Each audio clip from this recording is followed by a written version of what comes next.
আসসালামু আলাইকুম রহমতুল্লাহ বারকাত।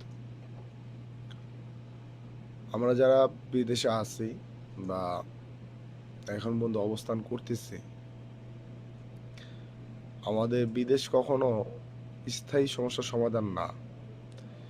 বিদেশ হচ্ছে ক্ষণিক কিছু সময়ের জন্য আপনার উপার্জনের রাস্তা। নিজের দেশ, নিজের মাতৃভূমি, নিজের জন্মস্থানই হচ্ছে যে প্রকৃতপক্ষে আসল। এখন আমি যদি আমার নিজের দেশে যদি কিছু একটা করতে পারি, তাহলে বিদেশে আসার কখনোই প্রয়োজন নাই। তো যে সমস্ত ভাই বোনেরা বিদেশে আসার চিন্তা ভাবনা করেন, আপনাদের উচিত দেশে কোনো একটা কিছু শুরু করা, যেটাতে হচ্ছে যে আপনারা আগাইতে পারবেন। বা আপনারা ছোট ছোট ছোট করে কিছুতে আপনি প্রতি মাসে যদি আপনার 15,000, তারপরে মাসে দেখবেন 20,000।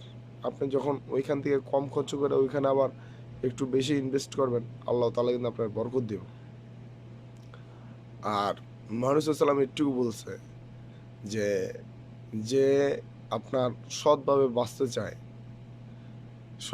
বাঁচতে চায় এই হালাল থেকে তার রিজিক উৎপাদনের চিন্তা করে, হারাম থেকে অট্টালিকা থেকে তার চিন্তাটা তো অনেক দূরে, তাহলে একটা ম্যাশ হলো, বা ম্যাশ বলতে হচ্ছে যে ভেড়া বা ছাগল বা এরকম ধরনের কোনো একটা কিছু, ওটা নিয়ে সে প্রত্যন্ত গ্রাম অঞ্চলে চলে যাবে। ঠিক আছে, সে তার ওইখানে সুদ কখনো স্পর্শ তাকে করতে পারবে না।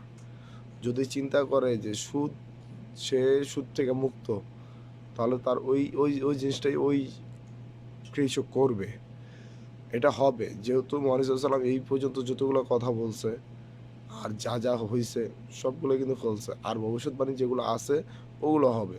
আল্লাহ তাআলা প্রত্যেকটা জিনিস, আল্লাহ তাআলার ওয়াদা পরিপূর্ণ হবে ইনশাআল্লাহ। আর সবচেয়ে বড় কথা হইতেছে যে আপনার পরিবার যদি আপনার সাপোর্ট না দেয়, তাহলে ভাই কিছু করার নেই, আপনি বিদেশ চলে আসেন।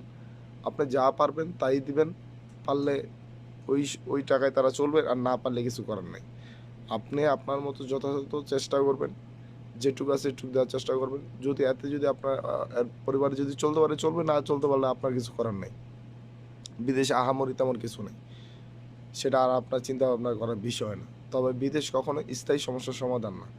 স্থায়ী সমস্যার সমাধান হচ্ছে যে আমাদের বাংলাদেশে যে যেখানে আছে তারা যদি নিজেরা এক একজন যদি উদ্যোক্তা হয়, তাহলে আমার মনে হয় যে আমরা খুব দ্রুত ভালো একটা কিছু করতে পারবো। বিদেশে আপনার হাজার কোটি টাকার মালিক থাকেন, এই দেশে আপনার আমার এদিকে ওরা ফিরেও তাকায় না, যে আমাদেরকে বলে মিসকিন। সোজা কথা।